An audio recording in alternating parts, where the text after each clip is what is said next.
I do wish to welcome you on behalf of the Board of Directors to the virtual 2020 Our Place Society Annual General Meeting. We're honored to hold it on the traditional territories of the Lekwungen speaking peoples of the Esquimalt and Songhees nations. My name's Ernie Quantz and I'm the chair of the Board of Directors.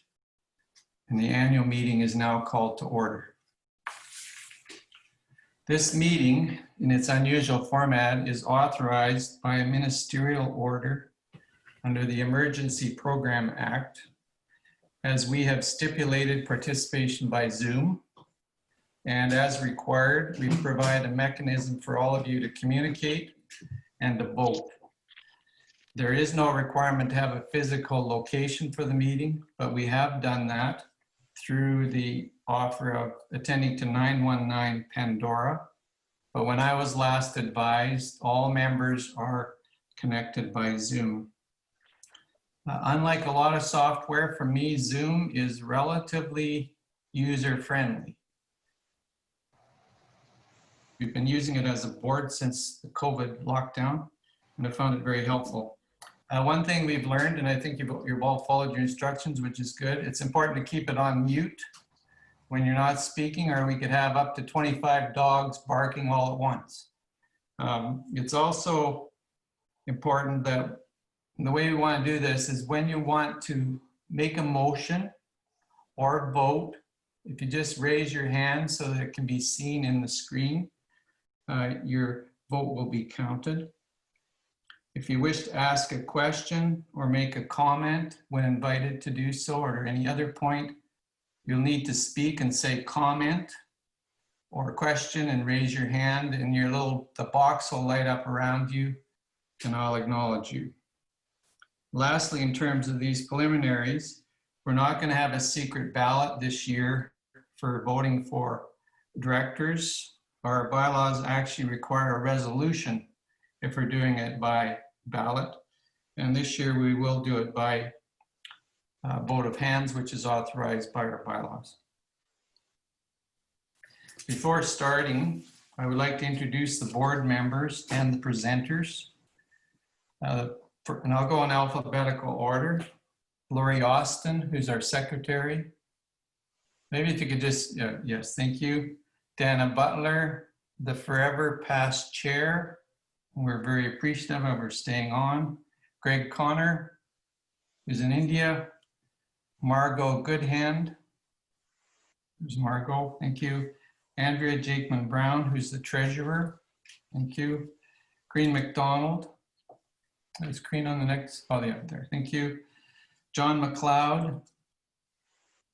Thank you. Scott McGregor. Scott on? I don't see him.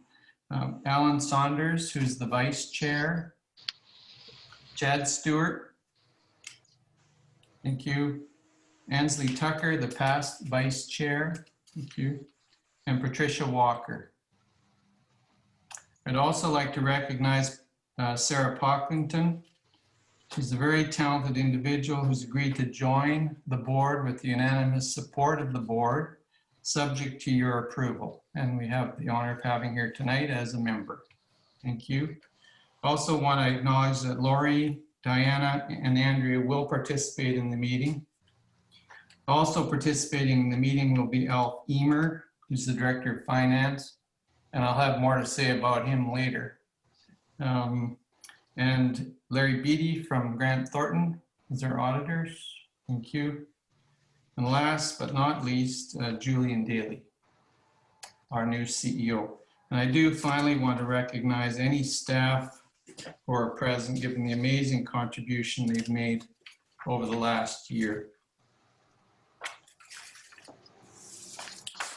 I'll call on Oceana Hall, who provides spiritual services at our place, to provide the blessing.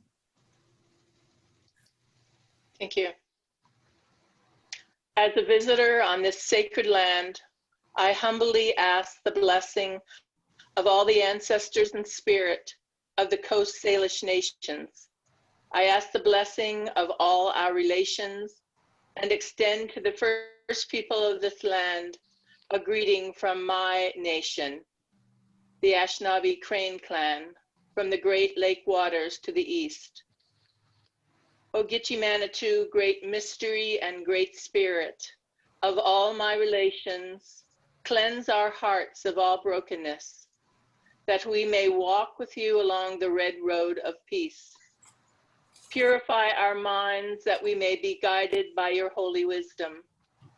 Clear our eyes that we may see the goodness you have created in all people and creation.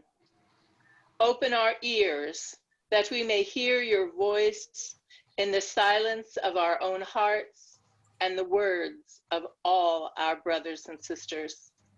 We ask for strength not to be superior to our brothers and sisters, but to fight our greatest enemy, ourselves. Make our souls one with you, that we may know you in spirit and in truth, and love you with all our hearts, minds, bodies, and souls. And may our hearts always beat as one with yours through the kinship of all creation. Let it be so. Thank you, Oceana. Very much appreciated. Next item on the agenda is the requirement under our bylaws that we have a quorum. Our bylaws stipulate that a quorum is twice the number of board members, which are currently 13 plus 1. So according to my math, that makes it 27. And I'll call on our secretary, Lori, to advise as to whether or not we have a quorum. I see 38 minus 8, so 30. Yes, we have quorum. All right, thank you. Then I will declare that we do have a quorum. That brings us to item number 4 on the agenda, which is housekeeping, which is something I'm pretty good at. So each of you are members in good standing, and you should have received notice of the meeting, which is required. And included in that is the agenda, the 2019 AGM minutes, the audited financial statements, so you can consider them before the meeting, the special resolution, and also for your consideration, the list of candidates for election to the board with a short biography for each. That brings us to approval of the agenda. And hopefully this works, but I'm looking for someone to make a motion to approve the agenda for the 2020 AGM. All right, the first one to see is Corrine McDonald. Do I have a seconder? John McLeod. I'm going to switch pages here in a minute. So John McLeod, any discussion? Motion carried. Now I'll go to page 2 just to switch it up. Now we need a motion to approve the 2019 AGM minutes. I'll move. As presented.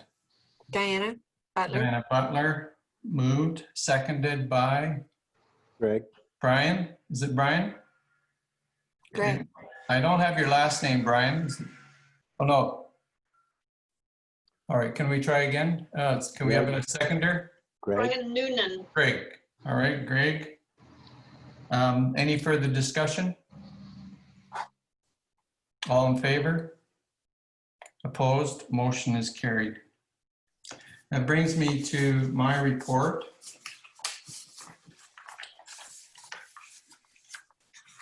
A lot of the essential information required for accountability to the members concerning the work of our place for last year is in the annual report and the audited financial statements. And I won't be referring to either in any detail to enable my comments to be brief. 2020 will long remain in our memory for the dramatic changes to our natural environment, the tragic deaths of George Floyd and others with the legitimate demands for greater social justice, and due to the worldwide harm caused by COVID-19. These international developments are in addition to the tragic ongoing loss of life in our community and others from overdoses. As we are all acutely aware, these events are impacting our community, especially the people we serve. How we respond to these developments will define us for many years to come. This year of dramatic change began for our Place Society before COVID-19 arrived, and that was with the resignation of Don Evans, our CEO. We were fortunate to have had Don's leadership for 7 years, during which he worked tirelessly to strengthen the Society's financial situation and to lead the unprecedented expansion of our services in shelters, transition homes, employment services, and addiction recovery. OPS and our community greatly benefited from his leadership and hard work, and we're most appreciative of his accomplishments. During the transition period to a new CEO, and then with the arrival of COVID-19, the organization demonstrated its strength through the skill and dedication of its staff and volunteers when combined with community support. While we recognize the contributions of all, I do wish to specifically acknowledge the contributions of our staff. Alf Emer was pleasantly ensconced in his part-time job as a financial director when the board tapped him on the shoulder and asked him to act as the CEO. He agreed to do so, but only on the understanding he would not seek the full-time position. It would be difficult for me to overstate the important contribution he made working full-time as the acting CEO while retaining all of his duties as the Director of Finance. He provided strong leadership throughout to the staff and volunteers, including when the declaration of emergency was made for COVID-19. His advice to the board was always sound, and we came over time to appreciate his good sense of humor. Equally importantly, I wish to recognize the amazing contribution of all other staff after the emergency was declared, many of whom chose to work at some risk to themselves when they could have stayed home on government benefits. We are pleased to report that none of the staff contracted the virus, and to the best of our knowledge, neither did any of our clients. During the COVID emergency, safety concerns eventually required the closing or modification of many of our traditional programs and the reduction of volunteer services. Social distancing forced many persons onto the street, causing them hardship and also disruption to the community. For those of us who have our own homes and the support of family and friends, it's hard to appreciate how traumatic this time was for those who suddenly were deprived of a place to sleep and of the support they received at 919 Pandora. The staff at OPS rose to the occasion in arranging for tents, and they continued to provide food services on the street and then in the new residences when they opened. The provincial government has demonstrated leadership in supplying many new housing units, and while more needs to be done, significant steps have been taken, including by our place, to reduce the disruption to the community and to our neighbors on Pandora Avenue, and those actions are ongoing. Along with the challenges came opportunity. Opportunity to assume responsibility for 3 new housing sites, fully funded by the provincial government. Opportunity to demonstrate that a real difference can be made in people's lives when the necessary supports and relationships are in place in that housing facility, and that this in turn is an effective way, the only effective way, to reduce harm to the community. During these challenging times, it's also important to recognize the ongoing generosity of the community, which enabled us to provide additional services and to complete the beautiful renovations at the new Roads Treatment Center in Langford. I also wish to acknowledge the dedication and excellent work of all the board members over this long last year. It's been a privilege to chair the board for the designated 2-year term, and we look forward to the leadership Alan Saunders will provide when he assumes the chair position in the first half of 2021. Undoubtedly, the year ahead will continue to be challenging for all of us. However, we can take comfort in knowing that we live in a community with many caring individuals. We also now know that OPS is strong due to its people and its community support. We will continue to adapt to provide essential services, to be a strong voice in the community for our most disadvantaged members. We will do so with your ongoing support under the leadership of our new CEO, Julian Daly. So thank you for your attendance and support for the work of our place. I'll now turn the next portion of the meeting over to Treasurer Andrew Jakeman Brown. This is for the presentation of the audited statements and the motions to approve those statements and to appoint the auditors for next year. Andrea? Thank you, Ernie. I would like to introduce our very wonderful Director of Finance, Al Femer, who will do the presentation for the audited financial statements. Should you have any questions, please ask your questions at the end of the presentation by first stating question and then asking the question. Then you light up and we can see you. When it's time to vote, remember to raise your hand. Over to you, Alf. All right, thank you, Andrea. So good evening to all of the Our Place Society members who are with us on Zoom tonight. As you can see on the screen, my name's Al Femer. I've been the Director of Finance here for the past 8 years. It's my pleasure this evening to present to you the audited financial statements for the year ending March 31st, 2020. And I'm going to share the document with you on the screen. And as Andrea said, if you could hold your questions to the end, we can handle them at that time. The actual report is, I don't know, 15 or 16 pages long. As luck would have it, we're only going to actually look at 4 pages. So that'll kind of shorten the presentation a little bit and keep me in line, because if we're not careful, I could speak all night long. We'll keep you in line. So there we are. You should all be able to see the non-consolidated financial statements for Our Place Society. And we will, as soon as I get my mouse working here, move down to the opinion that's been provided on the statements from our auditors, Grant Thornton. And what I would like to point out is the second paragraph that says, in our opinion, the accompanying financial statements present fairly in all material respects. And I have that covered up.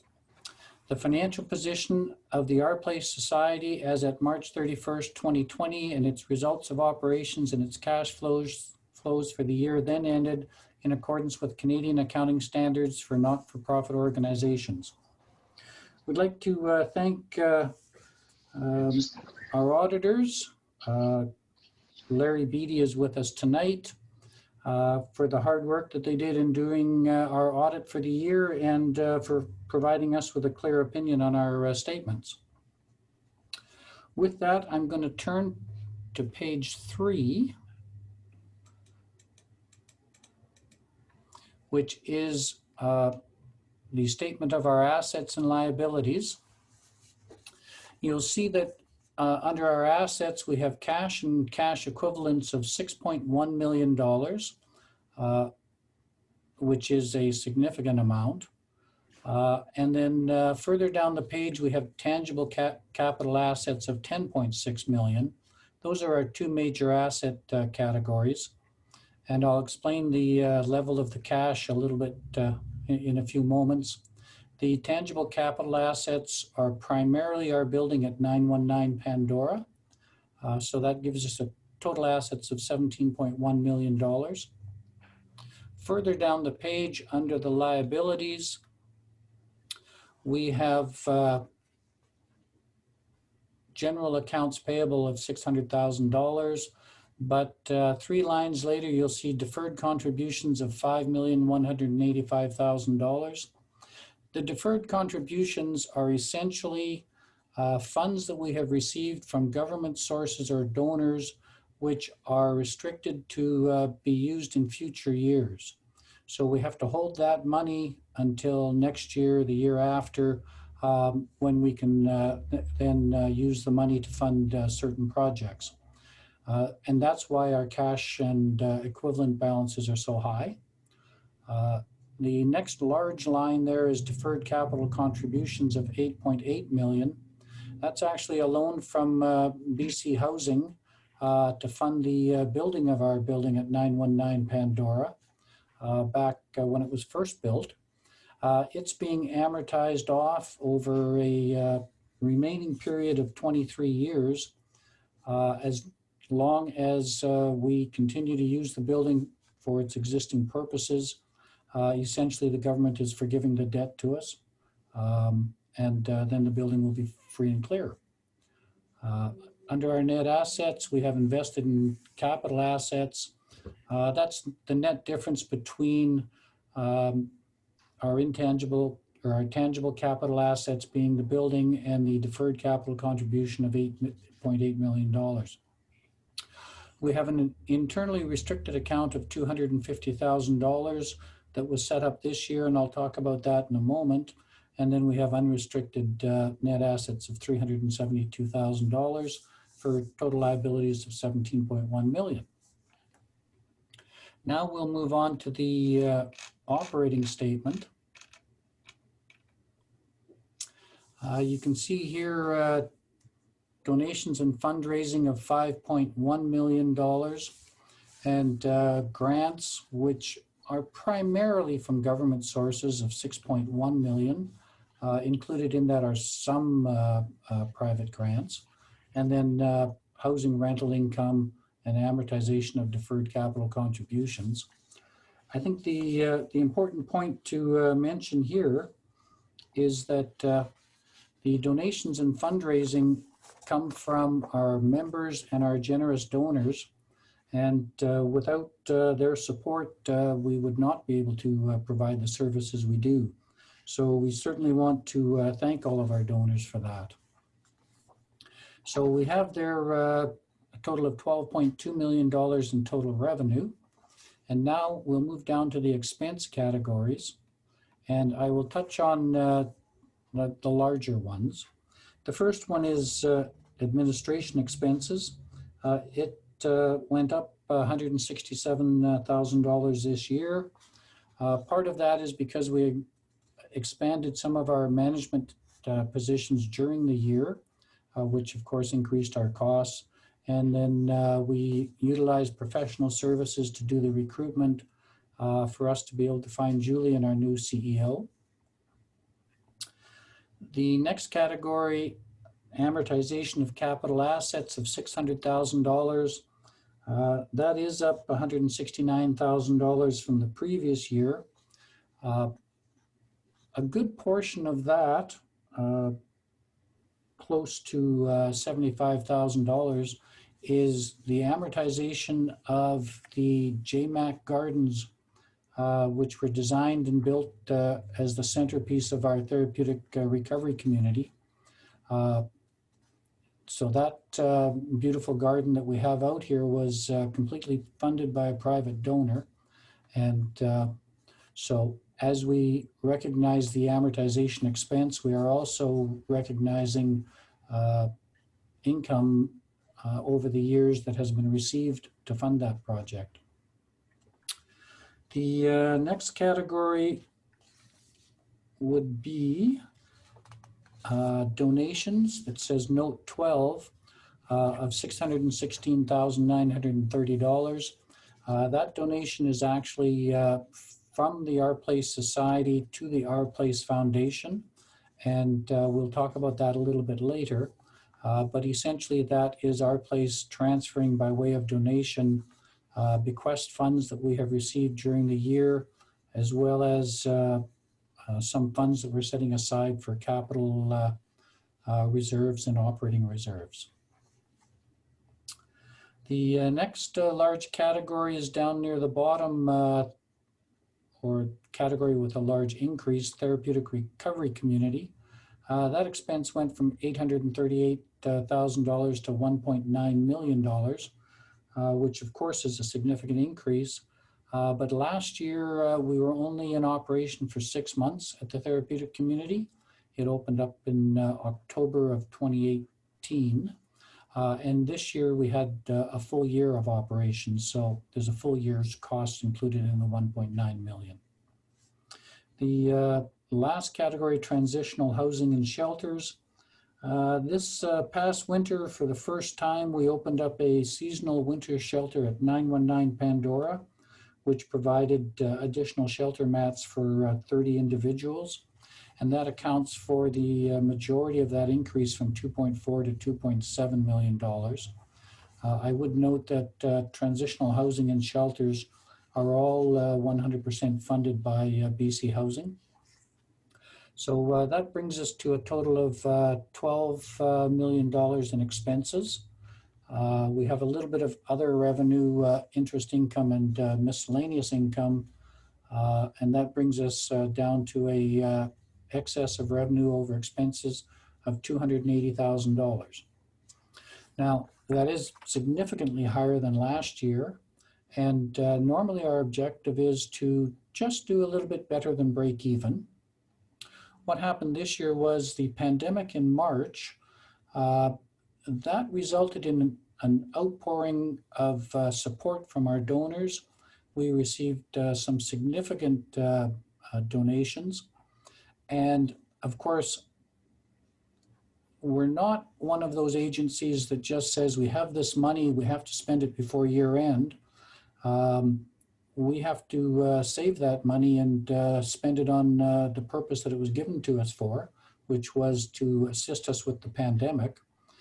So because of that, out of that $280,000, our board of directors approved the establishment of a $250,000 reserve to cover future pandemic costs.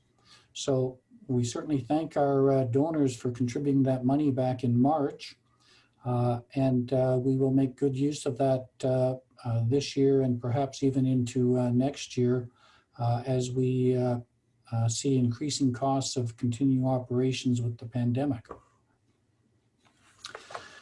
Now I'm going to skip forward to note 12, and hopefully this will skip forward without blinding us too much.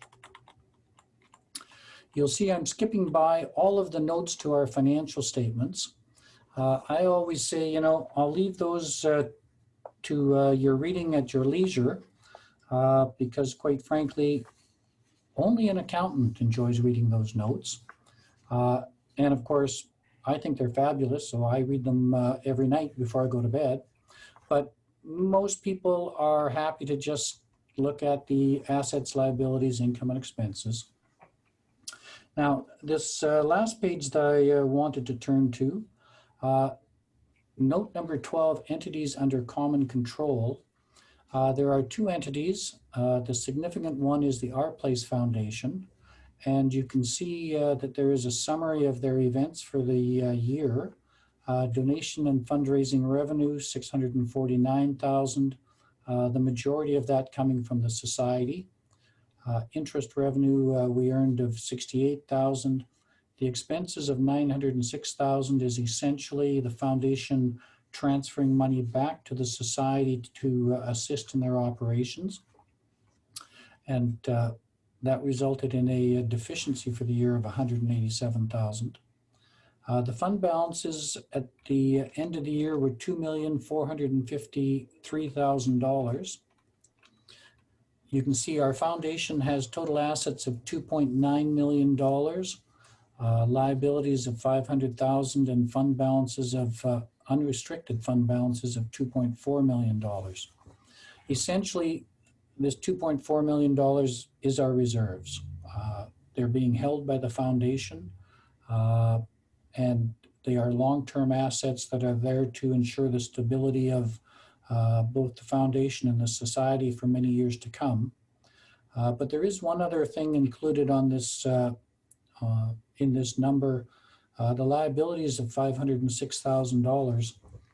$500,000 of that is actually an endowment fund that we announced that we were receiving from the United Church of Canada Presbytery of BC Conference, or the Victoria Presbytery of BC Conference. This announcement was made 3 or 4 years ago, but in order to ensure that we received it properly and put it in a proper place, the United Church of Canada held on to those funds for the past 3 or 4 years, providing us with the interest every year off of them to assist us in our operations. But the end result is that we have now established a legacy fund in the name of the Victoria Presbytery of $500,000 to support the operations of Our Place Society or assist in a future capital project as approved by our board of directors.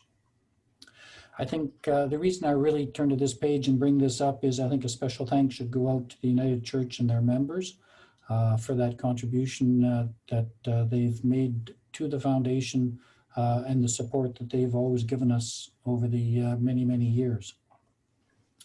That brings me to the end of the formal presentation, and we would now be ready for any questions.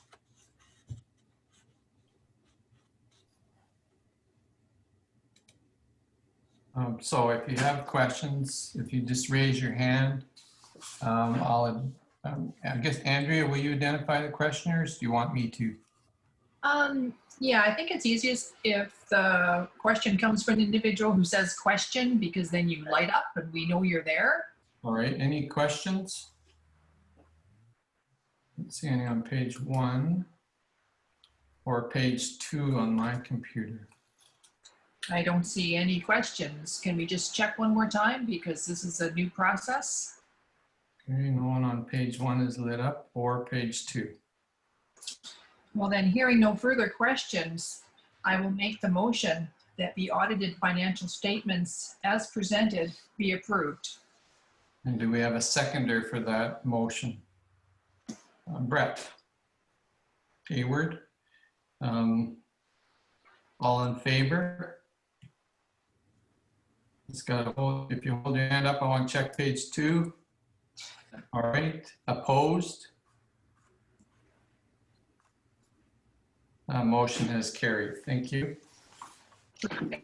Well, at this point in our AGM, we appoint the auditors for the next financial year.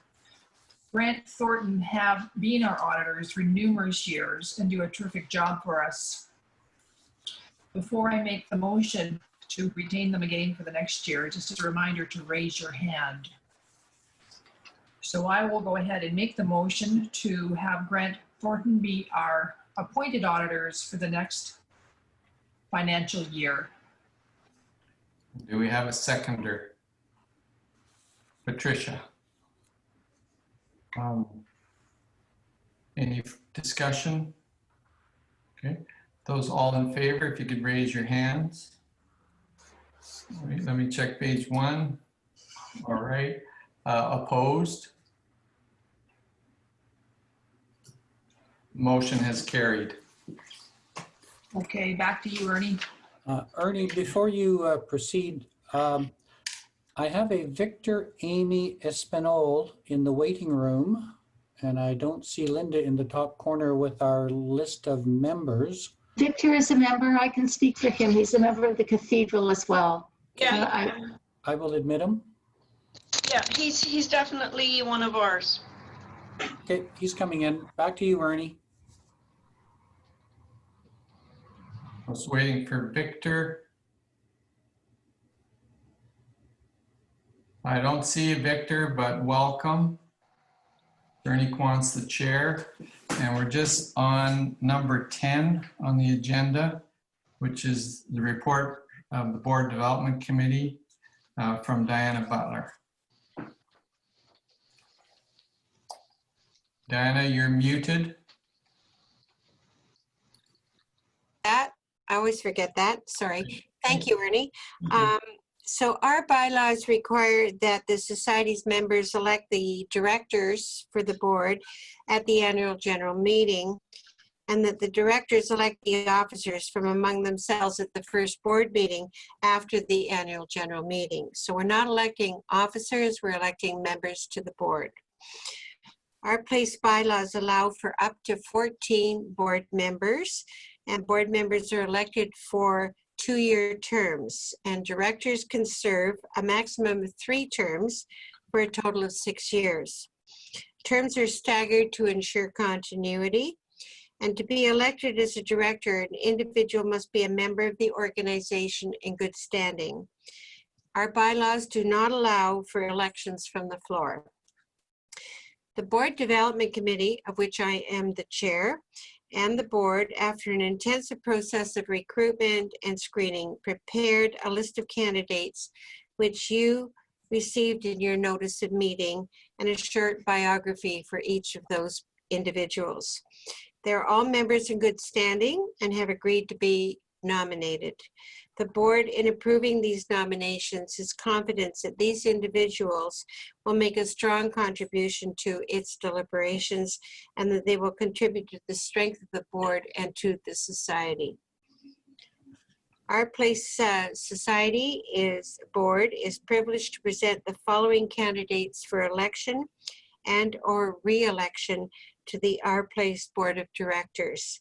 For election as a director for a first 2-year term, Scott McGregor and Sarah Pocklington.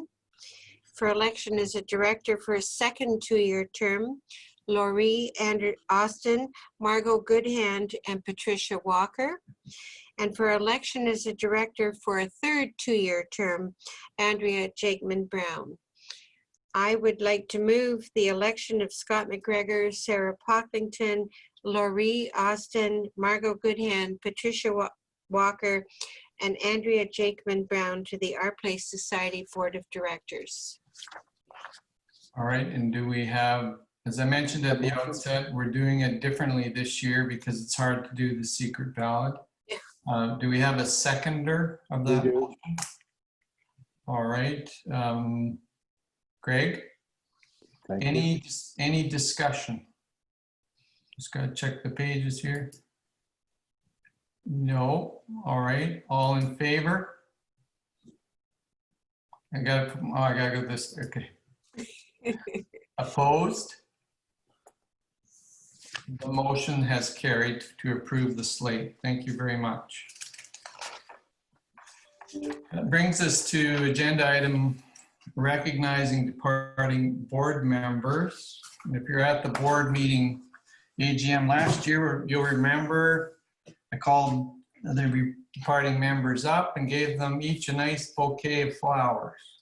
Well, Brett, you're not getting the flowers, but I do want to recognize you on behalf of the board.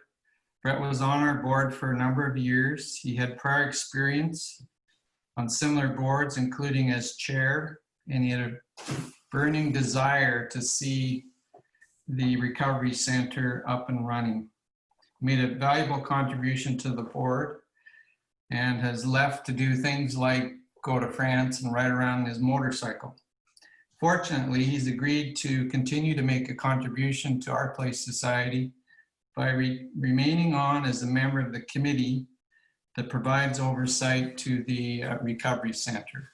And our bylaws do allow for non-board members to be on committees of the board, and we're very appreciative of his remaining on.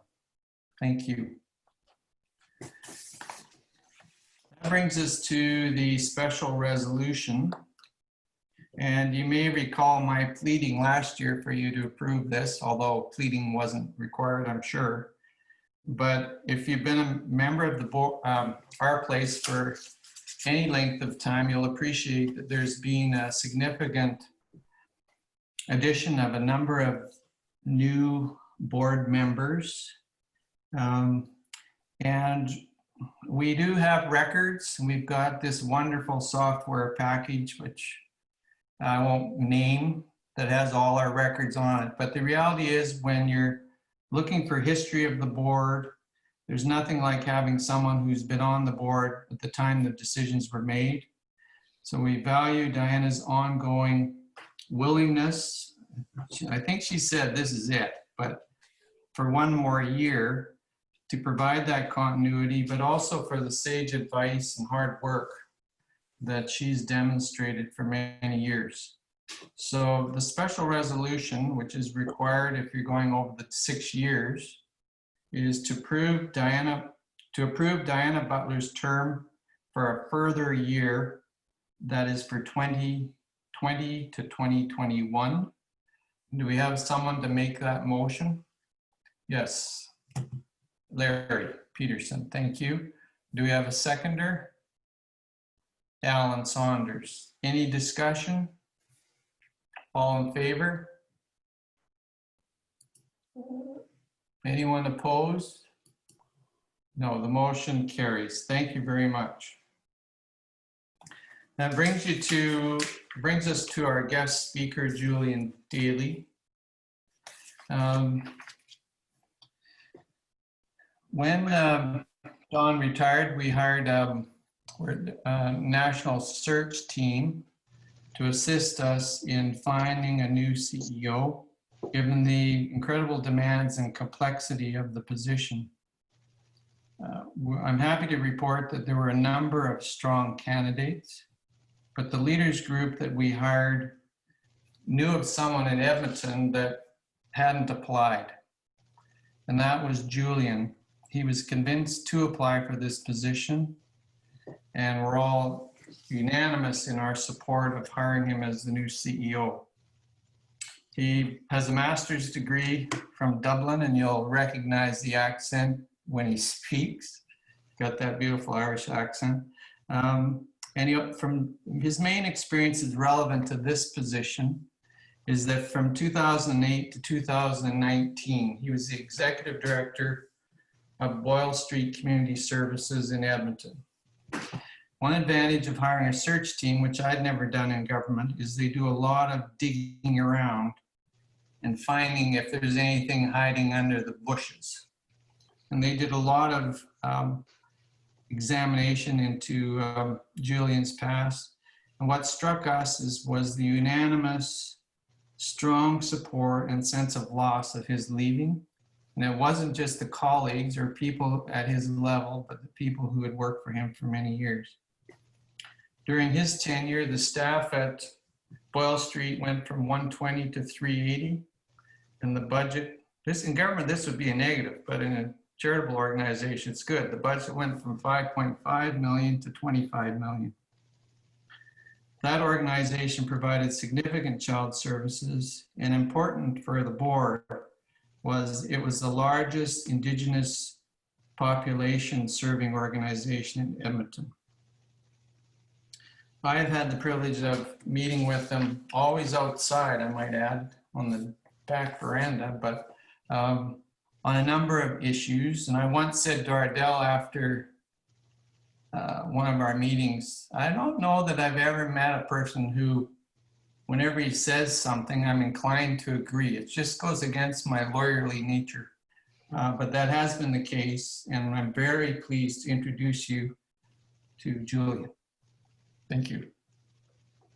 Thank you. Thank you very much, Ernie. And hello, everyone, especially everyone I haven't met before. And I thank you. It's so kind of you to say those things, Ernie. And in a way, you carry that spirit of our place, which is a spirit that, you know, has made me feel really welcome from the get-go. I'm part of I suppose, many diasporas from Ireland. My accent is actually English because I was sent away to a boarding school in England when I was 8 years old. And in 1970s, it wasn't very trendy or popular to be Irish in England. So I kind of acquired an English accent to protect myself, I guess. But I am Irish, and I'm also part of I think the new Albertan diaspora as well. We've hired 3 people from Alberta in the last week at our place. I think there's a bit of an exodus going on. I know several people on the screen are also part of that diaspora. And I think the folk that we serve at our place are folk too that have been displaced in one way or another for one reason or another. And you know, the words that Ernie just said, I think, were typical of the spirit of our place, in that it's a place that really does welcome you and gives you a sense of hope. I'd never been in our place till the day I started work, because all my interviews were done on Zoom. And, you know, and I walked in there, I had such a sense of welcome and belonging. And there was even a cake for me on my first day and to welcome me. And I just wanted to acknowledge that for the last 3 months, and I've only been here 3 months, that I felt nothing but welcomed and appreciated and belonging from my colleagues and also from the board members. And I just wanted to acknowledge that, because I think that's not only been important to me personally, but I think it exemplifies the kind of place that our place is. And, you know, it had a strong reputation, even in Edmonton. And I now know why, because it's an organization that really lives its values. And I am very, very grateful. I really feel really blessed to be here. So thank you, and hello to those of you I don't know. I know that you're used to getting kind of celebrity kind of speakers at this event, so I won't try to emulate that. And apologies to those of you who are expecting something a bit more exciting. I don't have stories of my past football or hockey glory or anything like that to share with you. But what I would like to share, because I thought it might be quite interesting, was some of the things that I've observed in the last 3 months at our place, and some of the direction that I think we are heading in.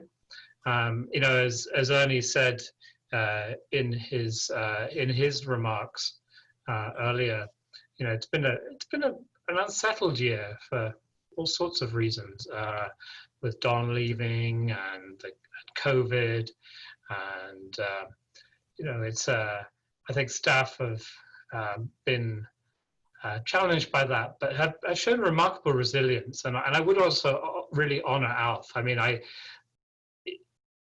every single staff member I've talked to has talked about, from the front line to the most senior, about what a fantastic job he did, and how listened to they felt while he was doing his job, and how he stewarded the organization with kindness and humor. He's a very funny guy. And I know Alf always says he's not a people person, he's a numbers person, but he really is a people's person. And I think he really got the organization through a pretty tough time. But so it has been an unsettled year, but it's also kind of been a year that I think has afforded the organization to really reflect about what it's about. And especially with me starting, it's an opportunity to look again at what we're doing and why we're doing it and where we're going. And just even in 3 months, you know, talking a lot to my colleagues and listening and observing, there are 7 areas of focus, I think, for our work in the coming year that really are coming through strongly for me, and things that my colleagues are saying and board members are saying, and I'm observing. I'd like to share those with you just kind of briefly. You know, as Ernie said, I am Irish. I also grew up near the Blarney Stone in Cork, and I kissed it a lot. One day I kissed it 5 or 6 times in one day. And those of you who know anything about Ireland, if you kiss the Blarney Stone even once, you get the gift of the gab, which means you can't stop talking. So I'm a little bit verbose at times, so I'll try and be brief. So there's 7 areas that have emerged to me, which I think will define us certainly in the coming year. And there are areas we've worked in before, and some are new, but I think we will be focusing a lot on them. The first is, I think, addressing the 2 epidemics that we're facing. One is COVID, which I think most of our services remained open throughout the emergency. Pandora shut down largely, but we're now fully open there, pretty much. I mean, there's some of the services are reduced, but they are fully open. And we've also trying to enforce some social distancing. Well, that's not always easy with the folk that we serve.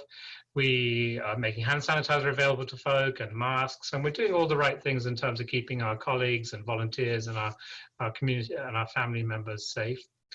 We've also decided as a staff group that if there was a second wave and as serious as the first wave, that we would try to keep open at Pandora, at least in some shape or form, because it was really quite difficult for a lot of our family members not to be able to come in at that time, because I think they found the doors kind of shut in a lot of places, and, you know, for all understandable reasons, but we would like to try and keep some things open at least.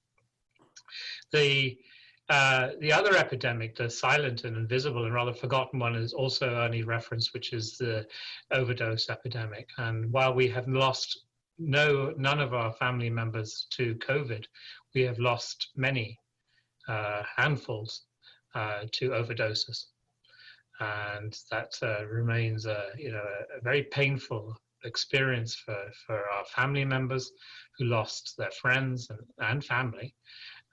In some instances, but also for our colleagues who we're such a relationship-based organization. That's been very painful for many as well.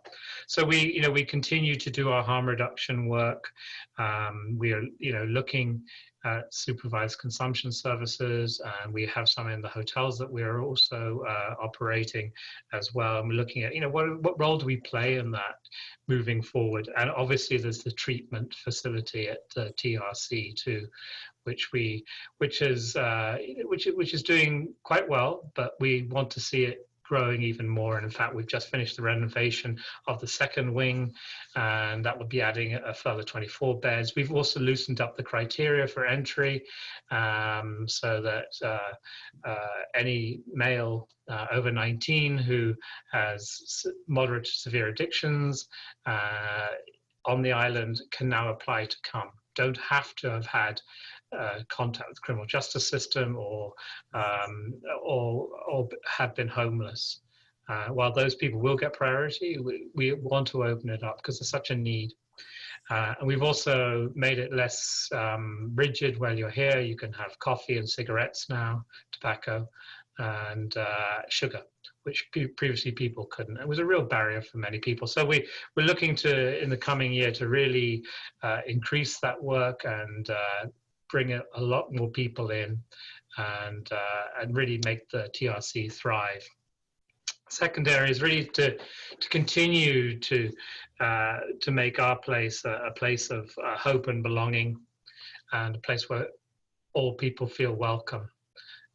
We've done a lot of work just in the last month or so to make the outside of our place on Pandora more inviting and less intimidating. For a long, well, there was the camping there for quite a while, but also even when the camping finished, there was a lot of people out kind of semi-camping on the pavement, and it had created a kind of a gauntlet, frankly, into the building, which some people didn't mind, but we knew that there was quite a number of people who were not accessing our services because they felt very intimidated and frightened to kind of run that gauntlet. It was also negatively affecting a lot of our neighbors as well, who were very upset, I think understandably, by it. So we worked with the people who were on the pavement to try and get them into other services and to a more appropriate place, because sleeping on a pavement is not, no one should have to do that in our city. And we worked with bylaw and the police to move the structures on, and we power wash it every day. And for the last 3 weeks or so, that gauntlet is gone, and there's real free passage. And I think it's making people feel more comfortable to come in. And we want to continue that process because we don't want anyone not to feel they can come in to our place. So we want to continue that work. Third area is housing. As Ernie referred to that, we have significantly expanded our involvement in housing. By the end of this month, we will be managing and operating close to 400 units and beds of housing between the housing at Pandora and the 3 hotels and the 2 shelters that we operate. And that really puts us in a different kind of league to where we were last year in terms of housing in this city. I think we're certainly not the largest provider of housing now, but we've become a significant one. And it really is, my colleagues have been really delighted that we're doing this, and that especially we're taking on 2 further hotels, because it gives us an opportunity to work with the family members, the people in the housing, in our own particular way. And I think we have a particular style, relationship-based style, that works well for the family members. And they know so many of our staff already. So we want to continue that work to deliver the housing. But we also feel that another reason for doing the housing was to, I think, give us a place around the table for further discussions about permanent housing solutions in our province, which I really believe are coming. And we want to have a voice in that. We feel we have a real contribution to make. So we continue to deliver more housing, but also to advocate for more permanent solutions as well. 4th area is partnership working. We've done some of this in the past, but I really believe, and I know my colleagues have an appetite to do a lot more. We're already, engaging in some pretty fruitful partnerships in the hotels that we're operating, particularly with working with Kool-Aid and Umbrella. I think are particularly good partnership relationships, and our relationship with BC Housing too is, I think, turned into an excellent partnership for us and for the family members. Because I see the partnership in a broad sense. It's not just with other nonprofits. I see it is partnership with government and partnership with the private sector too. And for example, we've been working closely with Bruce Williams at the Chamber of Commerce to work on a joint mental health project to try and get particular specialized mental health supports for folk downtown. Where our interests are very similar. Maybe slightly driven by different motivations, but wanting the same outcome. And I think we make good allies, and we should see that sector too as a natural ally. So those partnership working, I think you'll see increasingly as a feature of our place's work, where we bring people together and we get into partnerships with others where we can play to each other's strengths. 5th area is looking at getting more services out to other parts of Victoria, Greater Victoria, and to other sites. So we have traditionally had a model that people sort of come to us to get services, and we will keep that. That's not going to change. But what we see increasingly is a need to take services out to some other people who, for whatever reason, can't come to us. So, for example, in the hotels that we're operating, the 3 hotels, there's an opportunity for example, to take employment services, which we're beginning to do out there, to work with folk who are on the path to a healthier life to get into employment. Spiritual care services are also going out there as well, and a health service. So various services are already beginning. We want to do more of that. We're looking at some partnerships with other agencies, but also potentially with us, just by ourselves as well, to bring food services maybe to seniors and to parts of Greater Victoria that currently don't have them but may well need them. So there's a number of areas that I think we could usefully bring our services and be more effective at reaching family members. Outreach, and I would include that as part of it. We would like to see the development of outreach services. We have people who we call outreach workers, but they are in fact in-reach workers. And when folk leave our buildings, we don't have a mechanism to connect with them.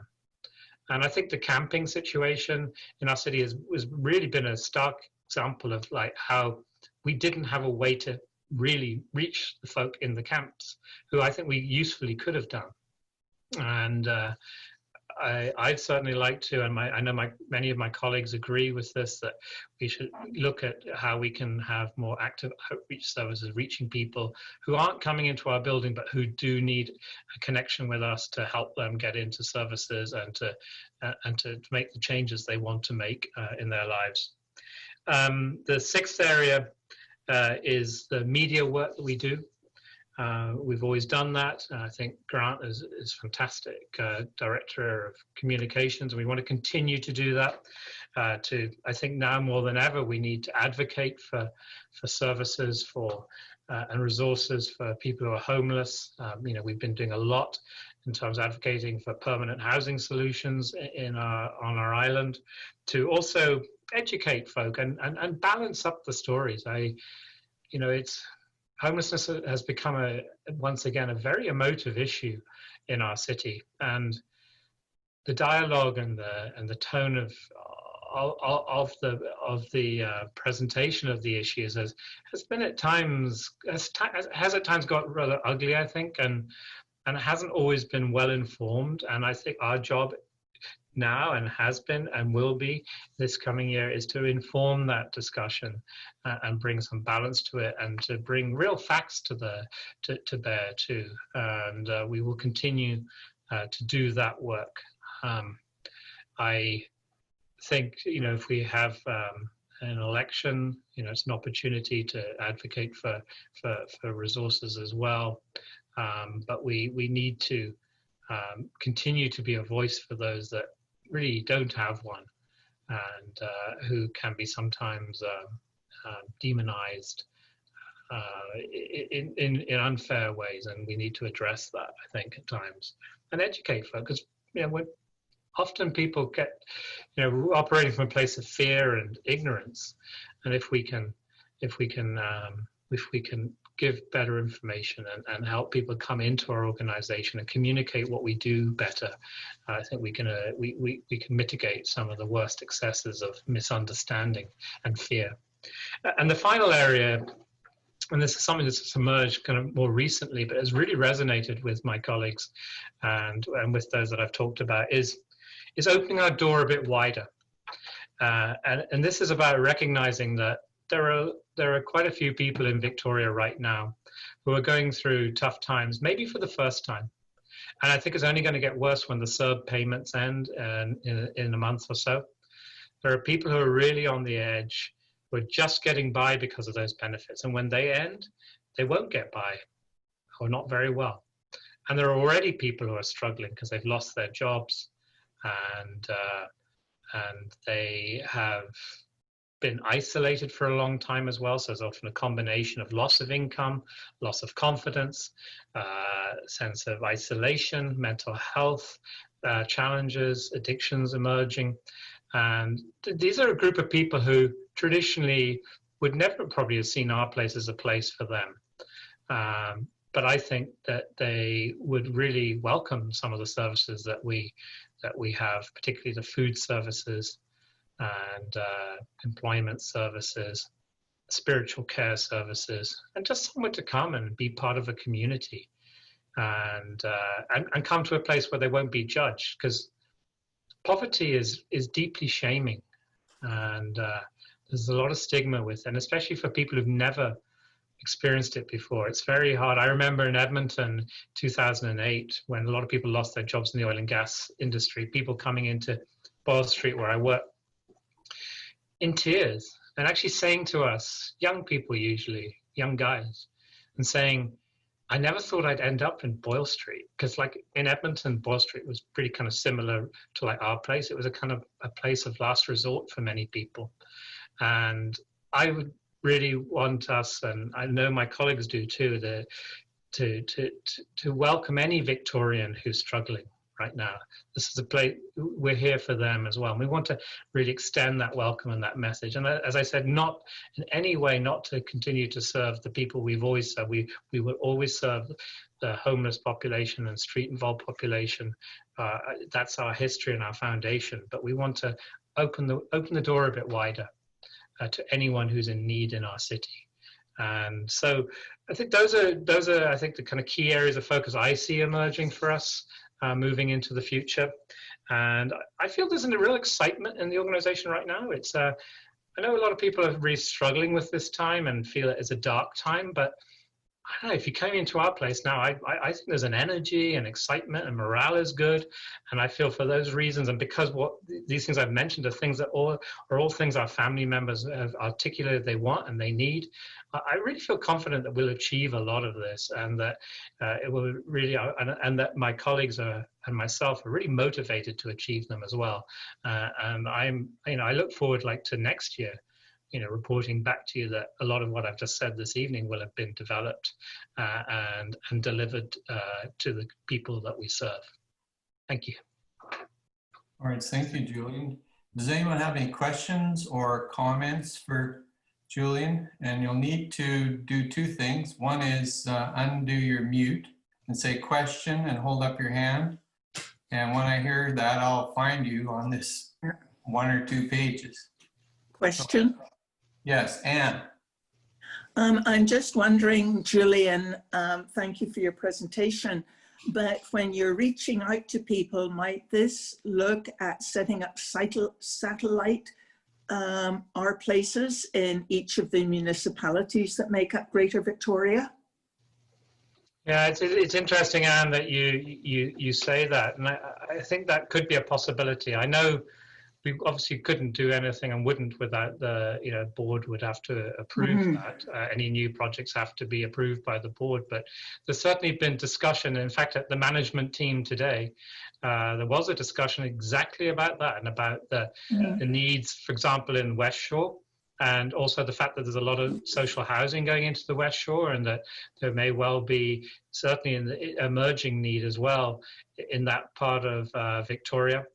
And also Saanich was also mentioned as a possible area for more services for people. And also what's come from my colleagues a lot is that we need to think about serving families as well at some stage, not going into children and family services per se, but welcoming families into our dining facilities.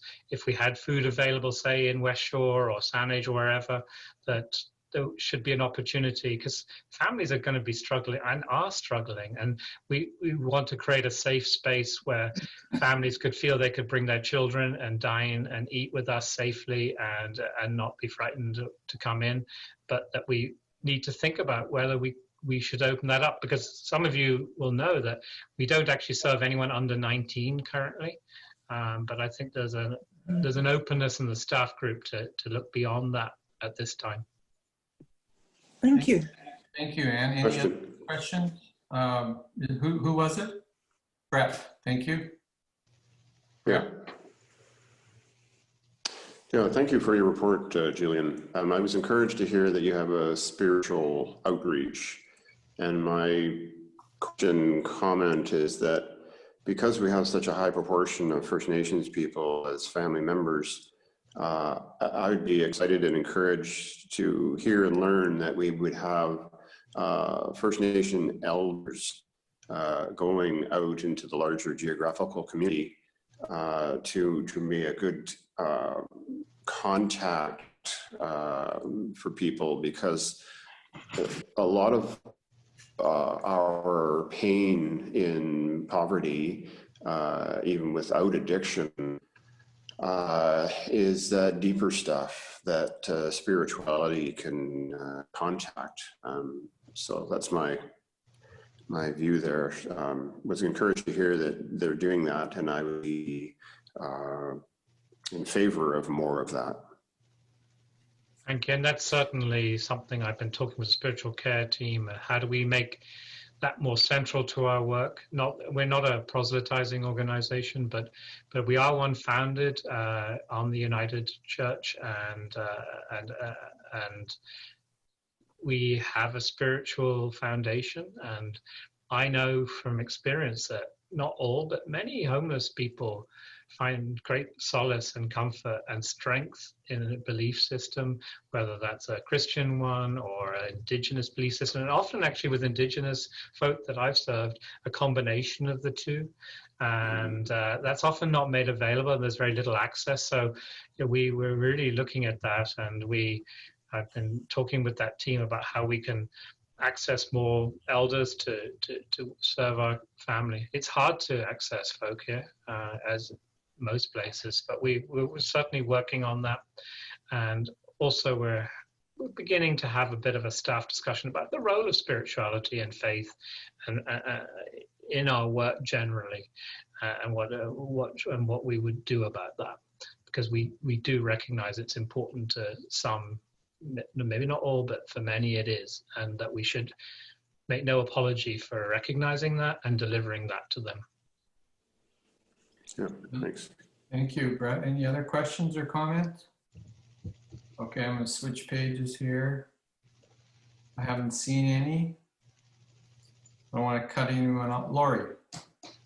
I just wanted to note, I had noted that Ram Raman you had a raised hand Oh, I at one point, yes. don't see Ram.